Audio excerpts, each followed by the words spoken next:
VVIP આવે અને બધી સંકલનની બેઠક ને ભાજપની બેઠક મળે છે, એમ શાસક પક્ષ અત્યારે ભાજપ છે, તો ખેડૂતોને અત્યારે ડીઝલ મળી રહે, લાઈનમાં ઉભા કરતા પણ બીજી કોઈ રીતે મદદ મળી, એના માટે તેને ભારતીય જનતા પાર્ટીના લોકોએ સ્વયંસેવા પહેલા તો કરવી જોઈએ, સ્વયંસેવકો તરીકે સંગ્રહખોરી ન કરે, કાળા બજાર ન કરે, પેટ્રોલ લ્યો અથવા તો ડીઝલ લ્યો તો સામે ઓઇલ લેવું જ પડશે, એવું કોઈ દબાણ ન કરે, કોઈ ખોટા ભાવથી લૂંટી ન લે, એવી કેડર બેઝ તમારે પેટ્રોલ પંપે પિકેટિંગ જેમ કરવામાં આવે એમ ભારતીય જનતા પાર્ટીના કાર્યકરોએ ખેડૂતોને અને મતદાતાનું ઋણ અદા કરવા પણ પેલા તો મેદાનમાં ઉતરવું જોઈએ, જેથી કરીને ખેડૂતોને રાહત થાય. કારણ કે 50,000 માણસો અત્યારે તમે જાણો કોઈ હાલીને આવતું નથી, બળદ ગાડામાં આવતું નથી, યા 2 વ્હીલર યા 4 વ્હીલર, તો બધા ડીઝલ તો બગડે છે ને. અને ઈ કાર્યક્રમ મેં કીધું કઈ એવા અનિવાર્ય નથી હોતા. દાખલા તરીકે કોઈ એક ગુરુદેવની જન્મતિથિ કે મૃત્યુ તિથિ છે દાખલા તરીકે, હવે ન ઉજવે તો કઈ આબ ફાટી પડવાનું ન હોય, આવતા વર્ષે ડબલ વખતે ઉજવજો, શું ફેર પડે છે? તો જો એક્સાઇઝ ડ્યુટી ઘટાડી અને જીએસટી હેઠળ પેટ્રોલ ડીઝલ લાવી અને ખેડૂતો અને મધ્યમ વર્ગને જો લાભ આપે સરકાર, તો એની તિજોરીને ભારણ ન થાય, એટલે જે કઈ એને નુકસાન જાય એ બધું અહીંથી વસૂલવું જોઈએ. ઉદ્યોગકારોને કહેવું જોઈએ કે તમારું વાર્ષિક જે નફો છે એમાંથી અમુક ટકા યા તો 1 વર્ષનો નફો યા અમુક ટકા તમે અમને ભરપાઈ કરી દો, કારણ કે આ દેશને જરૂર છે, કોઈ પક્ષને જરૂર નથી. ત્યાં રૂપિયો રૂપિયો રૂપિયો સરકાર ડામ દે છે ધીરે ધીરે. આ અઠવાડિયામાં 5 રૂપિયા વધાર્યા, એમાં એકારે 2-3 રૂપિયા, વળી પાછા 8 આના રૂપિયો, એમ કરતા કરતા 5 પુગાડ્યા.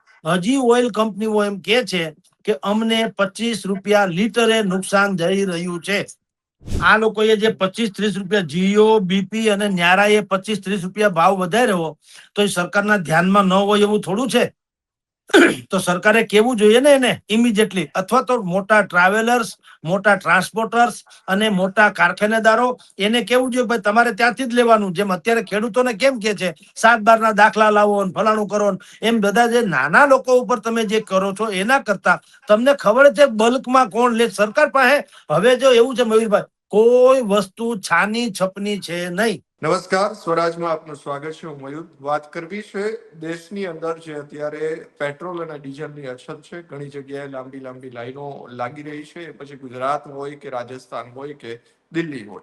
કારણ કે અત્યારે હાઈવે હોય કે નાના નાના ગામડા હોય, તમામ જગ્યાએ અત્યારે ડીઝલની મોટી અછત જે છે તે જોવા મળી રહી છે. સરકાર પ્રયાસો કરી રહી છે કે પૂરતો ડીઝલનો જથ્થો અને પેટ્રોલનો જથ્થો લોકોને મળી રહે, પરંતુ જે અત્યારે મિડલ ઈસ્ટના જે યુદ્ધની પરિસ્થિતિ, અમેરિકા ઇઝરાયલ વચ્ચેની, અમેરિકા અને ઇઝરાયલ વચ્ચે જે અત્યારે યુદ્ધની પરિસ્થિતિ ચાલી રહી છે, તેમના કારણે હોર્મુઝમાંથી જે ઈંધણનો જથ્થો આવવો જોઈએ તે આવી નથી રહ્યો. તેમના કારણે માત્ર ભારત નહીં પરંતુ આવી સ્થિતિ અનેક જગ્યાએ જોવા મળી રહી છે, અન્ય દેશોમાં પણ આ પરિસ્થિતિ છે. ત્યારે આપણી સાથે આ મુદ્દે ચર્ચા કરવા માટે વરિષ્ઠ પત્રકાર જગદીશ મહેતા જોડાયા છે. સર, સ્વાગત છે આપનું સ્વરાજમાં.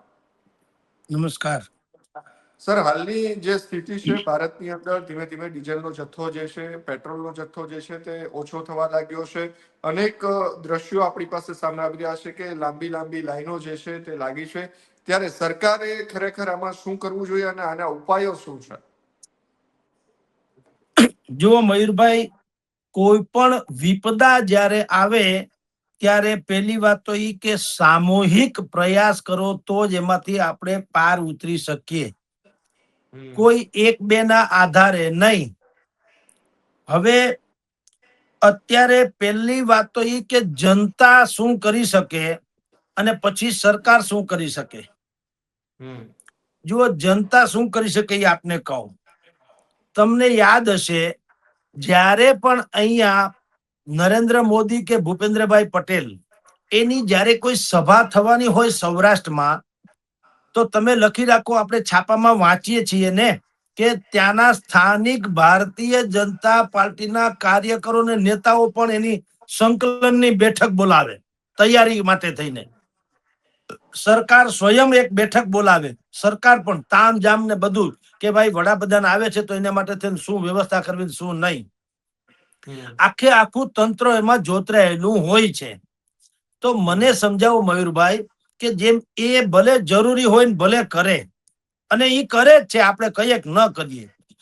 તો અત્યારે આખું વિપદા આવી છે, ખાસ કરીને પેટ્રોલ ડીઝલ જેવી જણસોમાં, જેના માટે તેને ખેડૂતોનો દાવ લાગ્યો છે આખા વર્ષનો.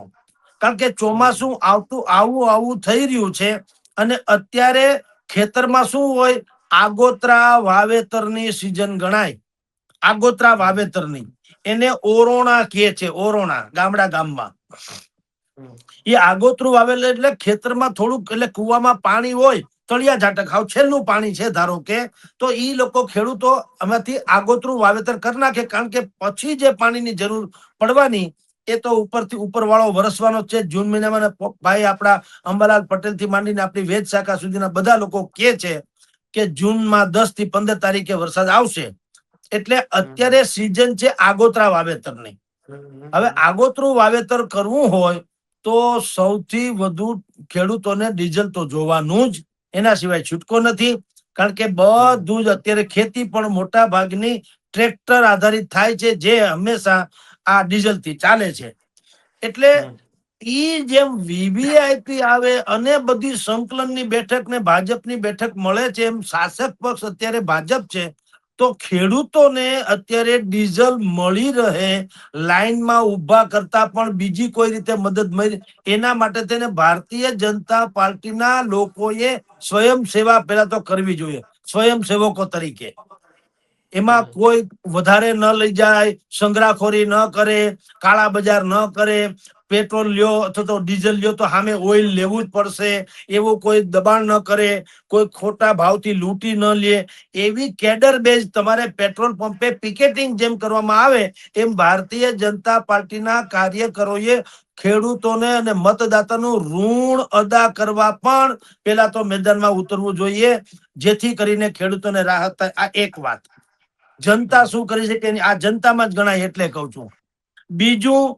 બીજું એ થઈ શકે, અત્યારે સૌરાષ્ટ્રભરમાં સામાજિક અને ધાર્મિક સમારોહો મોટા ભાગે થઈ રહ્યા છે.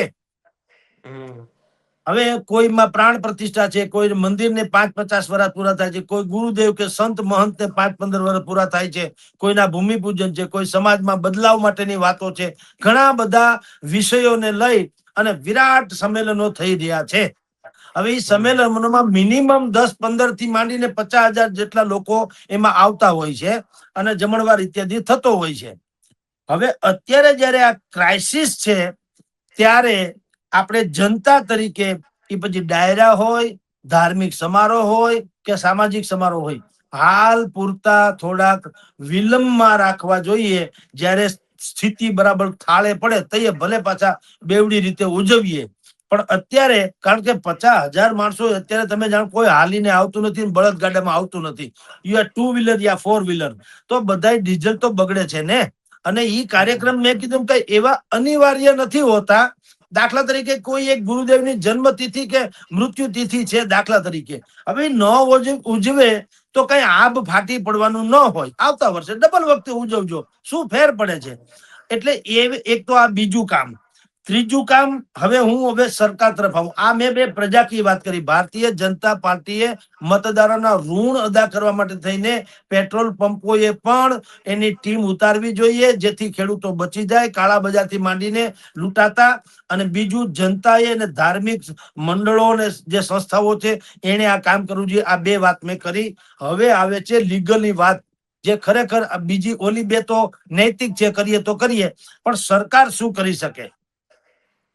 જુઓ, અત્યારે મયુરભાઈ, સરકારની એટલે કેન્દ્ર સરકારને અને રાજ્ય સરકાર એ જીએસટી અને વેટ, આજે એક્સાઇઝ ડ્યુટી અને વેટ ઈ જે લે છે, એટલે પેટ્રોલ ડીઝલ જે મળવું જોઈએ એના કરતા બમણી કિંમતે મળે છે. હવે આ સ્થિતિમાં અત્યારે સરકારે યા તો એક્સાઇઝ ડ્યુટી ઘટાડી દેવી જોઈએ, નહીવત કરી દેવી જોઈએ, અને સરકારે એટલે રાજ્ય સરકારે પણ એને અનુસરવું જોઈએ. તો પહેલી વાત તો એ કે યુદ્ધના ગમે તેવા હાલાત હોવા છતાં સિઝન અત્યારે ચોમાસાની આવું થઈ રહી છે, ત્યારે ખાસ કરીને ખેડૂતોને સસ્તું પેટ્રોલ ડીઝલ આપી શકાય. હવે તમે એક્સાઇઝ ડ્યુટીની વાત કરીએ, ખાલી બોલીએ એમ નથી હાલતું, એના બહુ મોટા બધા ફિગરો હોય છે, પણ હું એની વ્યવસ્થા નહીં કહું છું, શું થઈ શકે, સરકારે કઈ ગુમાવવું ન પડે એવું. જુઓ, ઘણા સમયથી એમ કહેવામાં આવે છે કે સરકારે ડીઝલ અને પેટ્રોલને જીએસટી ની અંડરમાં લઈ લેવું જોઈએ. હવે સામાન્ય લોકોને એમ સમજાય નહીં કે શું છે જીએસટી. ભાઈ, જીએસટી ની હેઠળ લઈ લેવાથી શું ફાયદો થાય? જીએસટી ના 4 જ સ્લેબ છે ટકાવારી ટેક્સના: 5%, 12%, 18% અને 28%.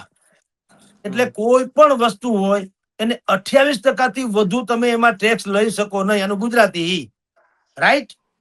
હવે અત્યારે શું થાય છે, કેન્દ્ર સરકાર જે છે એ ડીઝલ પેટ્રોલ ઉપર એક્સાઇઝ ડ્યુટી લે છે, અને રાજ્ય સરકાર છે એ વેલ્યુ એડેડ ટેક્સ, જેને કહેવામાં આવે વેટ, ઈ લે છે.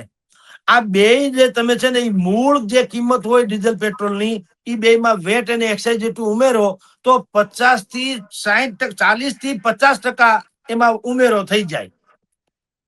40 થી 50% ટેક્સ છે.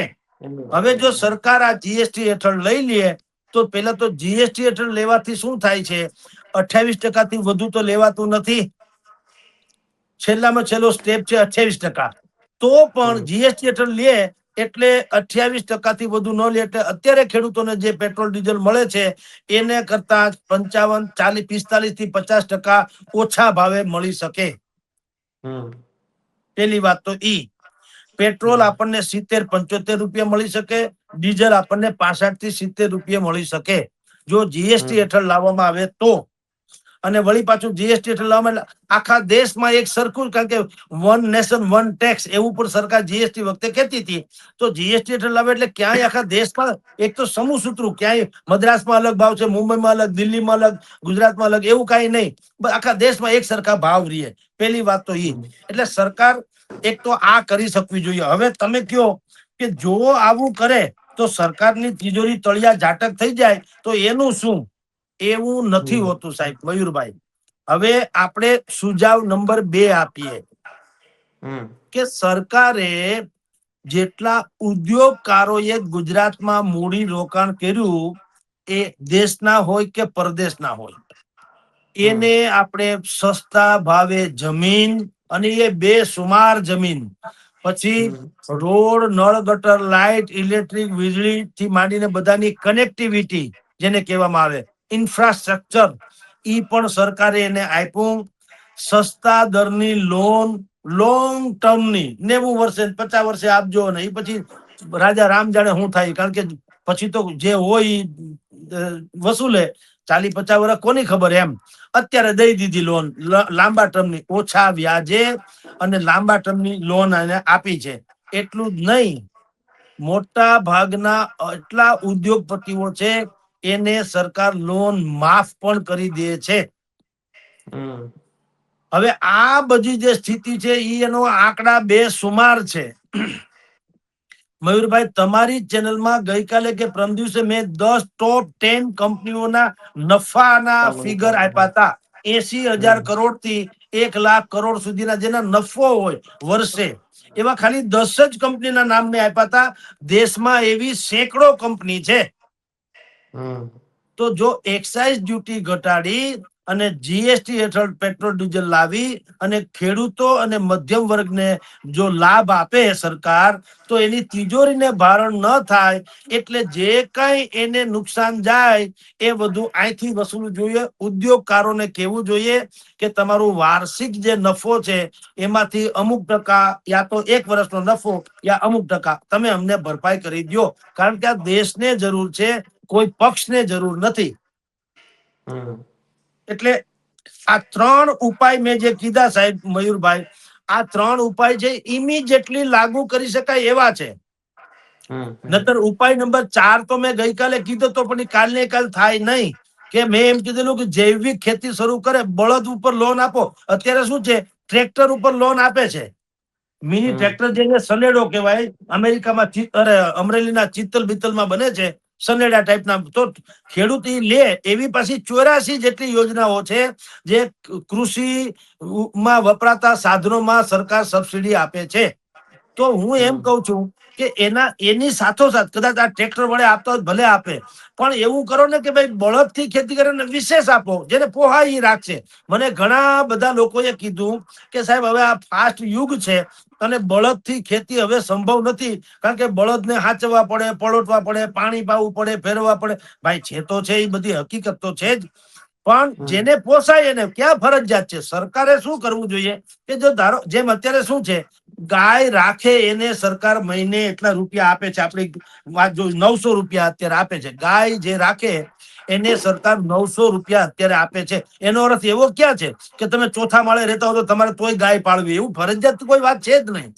જે પાળે એને આપે.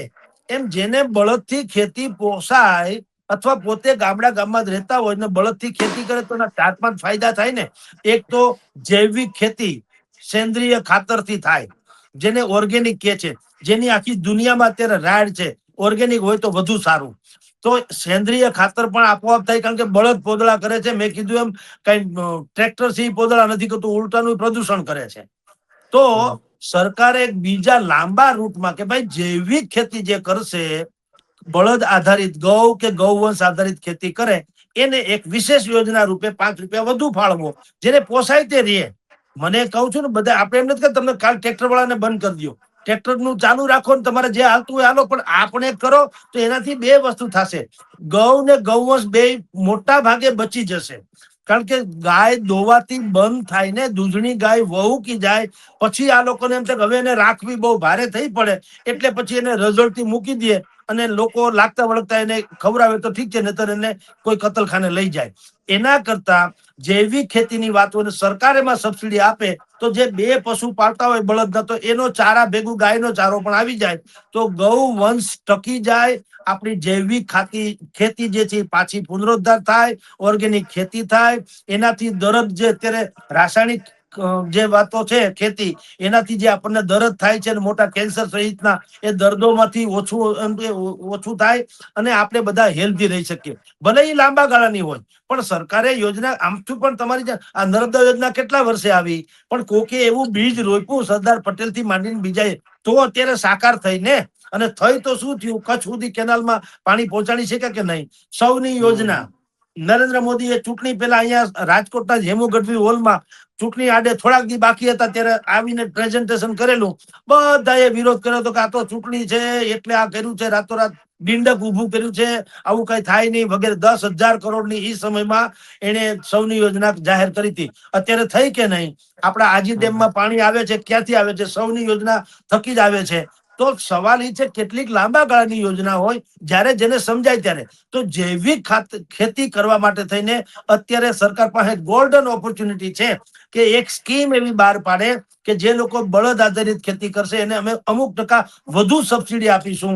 તો આ ત્રીજો, પણ પેલા બે મેં કીધા તો રાતોરાત થઈ શકે એમ છે. એક્સાઇઝ ડ્યુટી ઘટાડવી, વેટ ઘટાડવો, સસ્તું પેટ્રોલ ડીઝલ આપવું, ઈ તમે તાત્કાલિક ઇમિડિયેટલી કરી શકો. અને એમાં જે સરકારને આર્થિક નુકસાન થાય, ઈ મેં કીધું ઉદ્યોગપતિઓને ઉદારતાથી તમે જે મદદ કરી છે એમાંથી થોડુંક અત્યારે ડિમાન્ડ કરી દો અને લોન માફ કરો છો, એના કરતા ખેડૂતોની માફ કરો.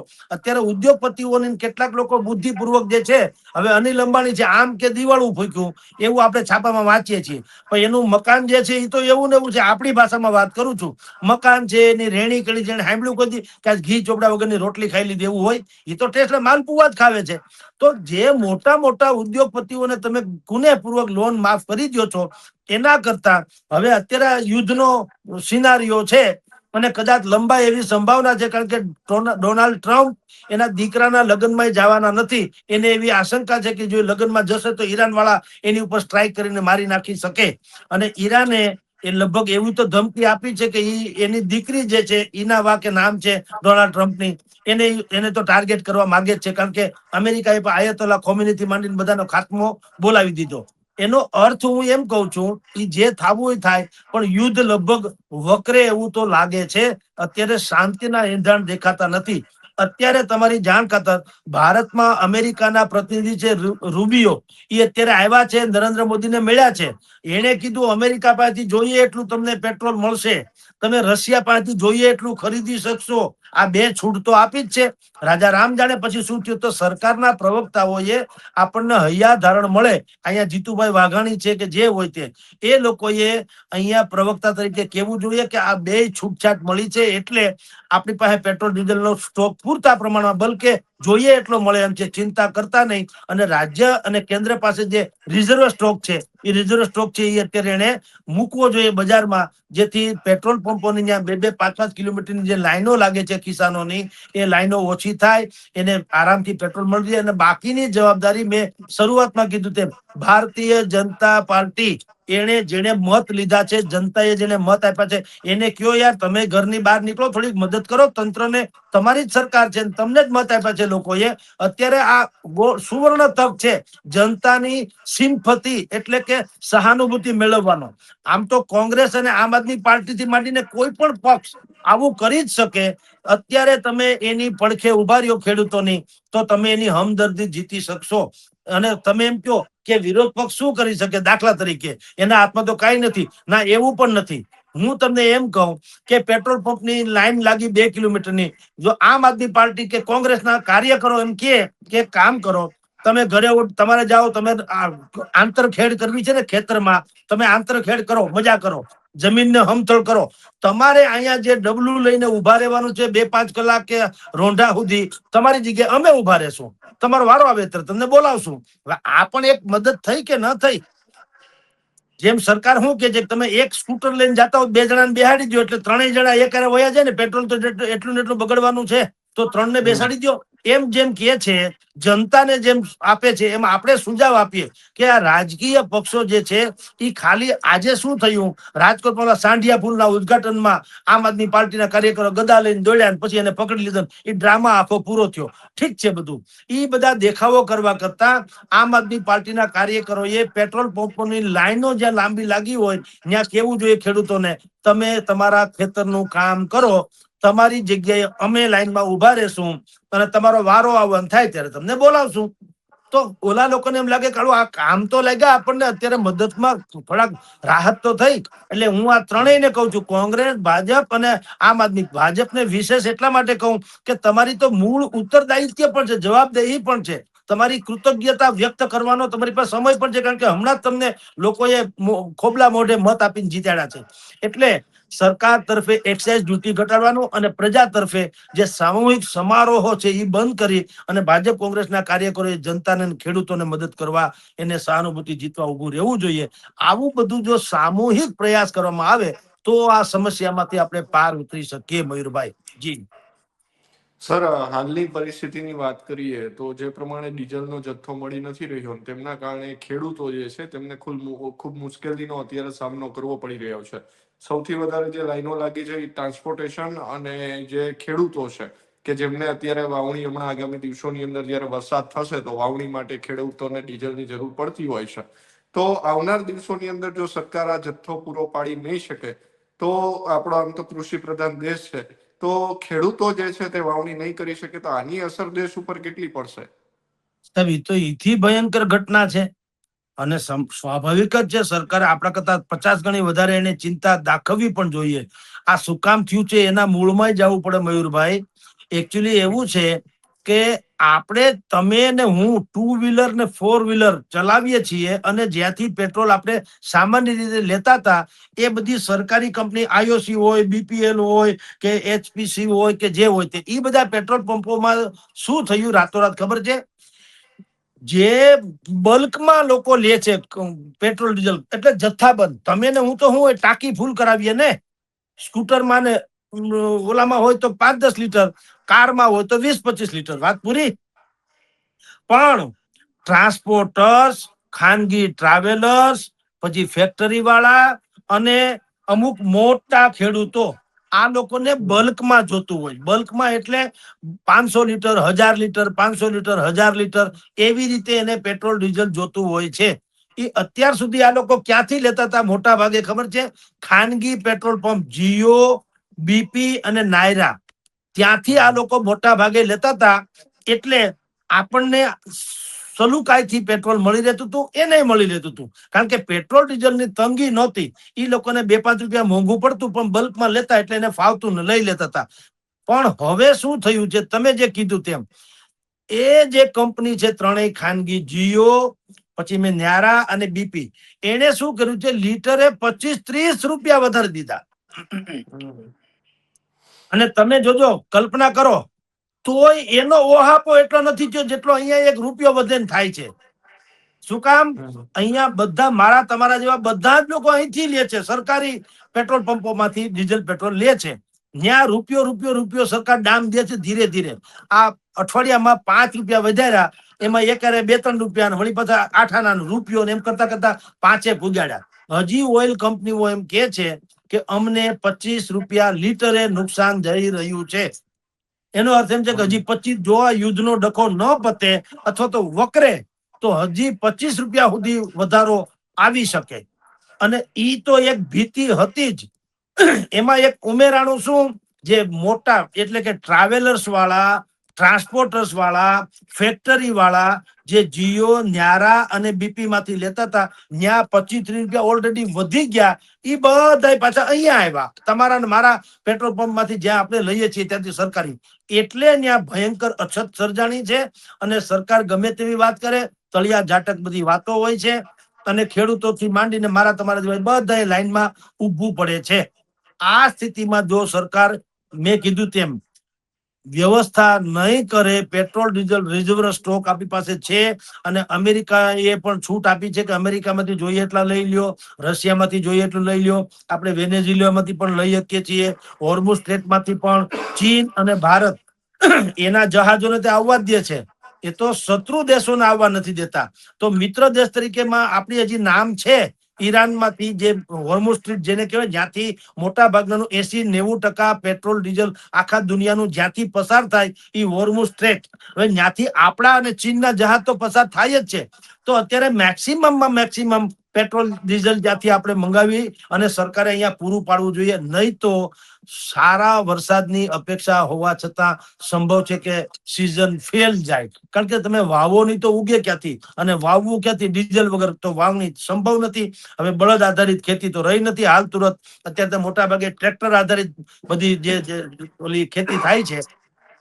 તો સરકારે યુદ્ધના ધોરણે આ પુરવઠો પૂરો પાડવો જોઈએ મયુરભાઈ, અન્યથા આપણે બહુ મોટા સંકટમાં મુકાઈ શકીશું. જી સર, અત્યારે તમે કહ્યું કે સરકાર હોય કે પછી પ્રાઇવેટ કંપની હોય જે પેટ્રોલ ડીઝલ પેટ્રોલ પંપો ચલાવે છે, એમને ક્યાંક ને ક્યાંક નુકસાન મોટું જઈ રહ્યું છે. એટલે આ બુદ્ધિપૂર્વકનો ખેલ લાગી રહ્યો છે કે ભાવ વધારવા માટે ડીઝલની અછત ઊભી કરવામાં, એવું કઈ લાગી રહ્યું છે ખરા? ના, માની લ્યો કે એવું હોય તો પણ સરકાર પાસે તો વ્યવસ્થા છે ને મયુરભાઈ.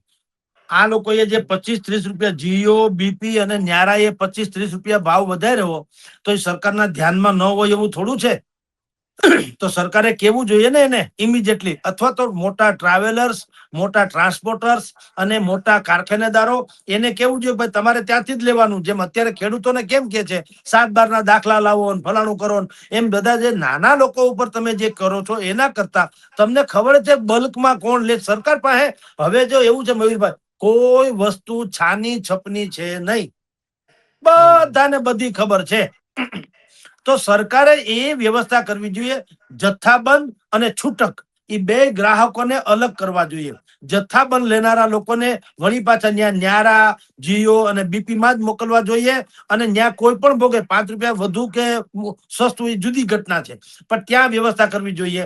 અને હું ને તમે જ્યાંથી લઈએ છીએ, તો ખેડૂતો જ્યાંથી લે છે ત્યાં છૂટક, એટલે કે એને આપણા જેવા લોકોને એને ત્યાં મળવું જોઈએ. આ સ્થિતિ જે છે એ કોઈએ બુદ્ધિપૂર્વક નો ખેલ નહીં. આ કંપનીઓને આખી જિંદગી બુદ્ધિથી જ હાલે, હૃદયથી કોઈ દી કંપની હાલતી જ નથી હોતી. એને તો બસ ચરી ખાવું છે કોઈ હિસાબે. હું તો ઘણી વખત મયુરભાઈ કહી રહ્યો છું કે આપણે અહીંયા રિલાયન્સ ઇન્ડસ્ટ્રીઝ છે, પેટ્રોકેમિકલ્સ, એશિયાની સૌથી મોટી છે. ઈ ક્રૂડ દરિયામાંથી કાઢે, રિફાઇન કરી અને ભારતના અનેક દેશોમાં વેચી અને વિદેશી હુંડિયામણ રળી આપે છે. આવી એક દલીલ છે. હું એમ કહું ઓકે હશે ભાઈ, તમે આખી જિંદગી કમાણા છો. આ રિલાયન્સ પેટ્રોકેમિકલ્સ ગઈકાલે તો નખાણી નથી. મારી તો આખી પેઢી તમારી મારી હોય ગઈ ત્યારથી છે, કમાય છે. એ તો હકીકત છે. એના જે દીકરા દીકરીના લગ્ન પ્રસંગ થયા, ભલે એની પાસે પૈસા છે ને ભગવાન એને સુખી રાખે, પણ જે રીતે લગ્ન પ્રસંગ થયા એ આપણે છાપામાં વાંચ્યું, ખબર પડે અઢળક સંપત્તિ છે, બરાબર, 1.5 કરોડનો ફોન ને 2 કરોડનું પર્સ ને એવું બધું સાંભળીએ છીએ. તો હું એમ કઉ છું કે ભાઈ તમારા પૈસા છે ને તમારી પાસે બધી વ્યવસ્થા છે, તમે વાપરો ને મજા કરો, પણ જયારે કુદરતી અથવા તો આવી રીતની ઇમ્પોર્ટેડ જેને કહી શકાય એવી આફત આવી હોય ત્યારે સરકાર એને કેવું જોઈએ ને કે ભાઈ મશીનરી તમારી છે, મૂડી તમારી છે, માનવ બળ તમે રોક્યું છે, ઇન્ફ્રાસ્ટ્રક્ચર તમે ઉભું કર્યું, બધી વાત સાચી, પણ અમે તમને સસ્તી જમીન આપી છે, અમે ઇલેક્ટ્રિસિટીની કનેક્ટિવિટી આપી છે, પરિવહન માટે પણ વ્યવસ્થા કરી દીધી છે, આ બધું અમે તમને આપ્યું, મોટા ભાગે લોંગ ટર્મની લોન સસ્તા દરે અમે તમને આપી છે, અને આ બધું છોડો, તમારે મુકેશભાઈ ને એટલું તો કહી શકાય ને કે ભાઈ આ બધું તમારું છે, પણ દરિયો કોનો છે? દરિયો ગુજરાતનો છે કે નહીં? ઈ છે તો બધું છે ને, નહીં તો તમે રણમાં આવું કર્યા હોત, રિફાઇનરી નાખો તો હું તમે એમાં લઈ લેવાના હતા, સમજી લો. આ સાદી ભાષામાં વાત છે. મૂળ વાત એવી છે કે ઉદ્યોગકારો જેની લોન લાખો કરોડો રૂપિયાની લોન સરકાર માફ કરી દે છે, તો આવા સંજોગોમાં ખેડૂતોને કા નહીં, ખેડૂતોને કરી દેવું જોઈએ. આ વખતે હવે ખબર જ છે મુશ્કેલી છે, તો કેવું જોઈએ કે યા તો તમારી જે દેવા છે ખેડૂતો ઉપર એ દેવા 50% ઘટાડી દો, અને એક્સાઇઝ ડ્યુટી ઘટાડીને સસ્તું પેટ્રોલ આપો, અને ઓલા લોકોને કયો ન્યારાથી માંડી અને ભાઈ રિલાયન્સ ઇન્ડસ્ટ્રી કે તમે વિદેશી હુંડિયામણની જરૂર ભલે હોય, એ હકીકત છે, પણ હમણાં જયારે આપણા દેશમાં છે તમે ઈ જરૂર છે એટલે તમારું જે રિફાઇન થયેલું પેટ્રોલ જે છે એ અહીંયા ખેડૂતો માટે ફાળવો. આ જેને કહેવાય ને મેનેજમેન્ટની વ્યવસ્થા છે. સરકારને આપણા કરતા અનેક ગણી બુદ્ધિ હોય, એટલે એમ નથી કહેતા આપણને દખલ છે, એવી વાત છે નહીં. આપણે તો સુઝાવ આપીએ કે આવા જે વસ્તુ કરવામાં આવે તો સૌરાષ્ટ્રનો નહીં, ગુજરાતનો નહીં, આખા દેશના કિસાનને, આ તો પ્રોબ્લેમ તો આખા દેશમાં છે. તો જગતનો તાજ જે કૃષિ પ્રધાન દેશમાં ખેતી વાવણી નહીં કરે તો લણણી શેની કરશે? આપણે કારણ દુષ્કાળ પડે અને કઈ અનાજ ન પાકે એ સમજી શકાય, પણ ડીઝલ ન મળે અને અનાજનો દુષ્કાળ થાય એ તો કેવી ઘટના છે? આ બહુ બહુ વિચિત્ર કહી શકાય કે ભાઈ ડીઝલના અભાવે દુષ્કાળ પડ્યો, એમ. આ તો ગજબ ન કહેવાય? એટલે સરકાર આ એક વ્યવસ્થાનો જ ભાગ છે. અને બીજું, તમારી પાસે આ તો સરકારની કસોટી હોય છે કે તમે આપતકાળે કેટલા ઉપયોગી બની શકો. હવે ભાવ વધારો ઈ એકમાત્ર જો તમારી પાસે શસ્ત્ર હોય તો મારી દ્રષ્ટિએ તો સરકારમાં કઈ ઇન્ટેલેક્ચ્યુઅલ માણસની મતલબ જ નથી. મારે નોકરી હોય જાય એટલે હું તો કાંઈ વાંધો નહીં, હું કરકસર કરી, હવે એ તો હમથી કરે છૂટકો છે. મારે વ્યવસ્થા બીજી ક્યાંક ઊભી કરી શકું એની ક્ષમતા હોય, એનું નામ બુદ્ધિ. તો કરકસર તો પેલી અભણ માણસને ખબર પડે કે ભાઈ આપણે કરકસર કરવી જોઈએ. જેમ ગામડામાં કે ને ભાઈ જેટલી આપણે છે ને જેવડી આપણી હોડ ઓછી, જેવડા લાંબા પગ એવડી હોડ તાળ કહીએ ને એના જેવું, કે એવી રીતે સરકારે પણ અત્યારે આ જ વ્યવસ્થા કરવી જોઈએ કે જે ખાનગી કંપનીઓ ક્રૂડ માંથી રિફાઇન કરેલું પેટ્રોલ ને ડીઝલ બનાવે છે એને કયો મહત્તમ હિસ્સો અત્યારે ખેડૂતોને ફાળવે, અને એમાંય સરકારે એક્સાઇઝ ડ્યુટી વગેરે જે કઈ છે એ ઘટાડી નાખવી જોઈએ, વેટ ઘટાડી નાખવું જોઈએ, એટલે સસ્તું મળે, જોઈએ એટલું મળે, ખેડૂતો બિલકુલ એની જેને કહેવાય વાવણીનો સમય હોય ત્યારે વાવેતર કરી શકે, અને આપણે કૃત્રિમ દુષ્કાળના ભોગ ન બનીએ. નહીતર આપણે કૃત્રિમ દુષ્કાળના ભોગ, આ માનવ સર્જિત દુષ્કાળ અને એ પણ મિસમેનેજમેન્ટને કારણે થનારો દુષ્કાળ છે, એ દુષ્કાળમાંથી આપણે બચી શકીએ. જી મયુરભાઈ. જી સર, આપનો કિંમતી સમય આપવા બદલ ખૂબ ખૂબ આભાર. જી નમસ્કાર.